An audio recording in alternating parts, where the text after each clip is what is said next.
आपण पाहतो या ठिकाणी रस्ता रोको करण्यात आलेला आहे काँग्रेसच्या कार्यकर्त्यातून। या ठिकाणी पाहतो हे आंदोलन छेडण्यात आलेलं आहे। सगळे काँग्रेसचे कार्यकर्ते आपल्याला पाहायला मिळत आहे। सगळे हे कार्यकर्ते वाढीव मतदानाविरोधाच्या विरोधात आपण पाहतो हे आंदोलन छेडण्यात आलेलं आहे। डुप्लिकेट मतदान असेल या ठिकाणी आपण पाहतोय सगळं हे मतदानाच्या विरोधातले हे आंदोलन आहे। सगळे इकडे रस्ता रोको करण्यात आलेला आहे। मागे तुम्ही वाहतूक कोंडी झाल्याचं पाहायला मिळू शकतं। तुम्हाला मोठ्या प्रमाणात ही वाहतूक कोंडी झालेली आहे। सगळे या ठिकाणी आपण पाहतोय झोपलेले आहेत। इकडे आपण ठिकाणी पाहत आहोत। इथे आपण पाहतोय इथे हे झोपलेले पाहायला मिळत आहे। रस्ता रोको केलेला आहे।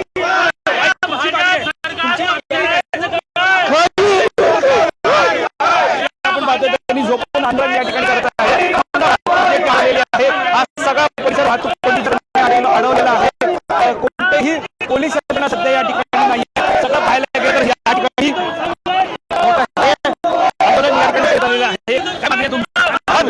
आमची मुली आहे मोदी सरकार चोर आहे आणि चोरी करून निवडणूक मध्ये निवडून आलाय। मोदी सरकारने चुनाव हाताला धरून त्यांनी चुनावमध्ये वोटर इथे पुन्हा आपण पाहतोय हे जोरदार आंदोलन या ठिकाणी होताना पाहायला मिळत आहे। कोणतीही पोलीस यंत्रणा सध्या या ठिकाणी दाखल झालेली नाहीये। पोलीस आता आलेले आहेत। पोलीस या ठिकाणी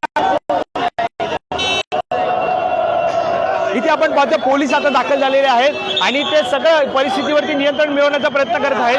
कार्यकर्त्यांच्या जवळ हे सगळे पोलीस आल्याचं पाहायला मिळत आहे। पोलीस हे इकडची वाहतूक कोंडी जी आहे ती पूर्णपणे मोकळी करण्याचा प्रयत्न करत आहेत। स्वतः पोलीस यंत्रणा आता दाखल झाली तरी आपण पाहतो या ठिकाणी आता पोलीस सध्या दाखल झालेले आहेत। पोलीस दाखल झालेले आहेत आणि ते परिस्थितीवरती नियंत्रण मिळवण्याचा प्रयत्न करत आहेत। सगळे हे काँग्रेसचे कार्यकर्ते आपण पाहतो इथे बसलेले, त्यांच्याशी बातचीत करण्याचा प्रयत्न आपण या ठिकाणी करणार आहोत।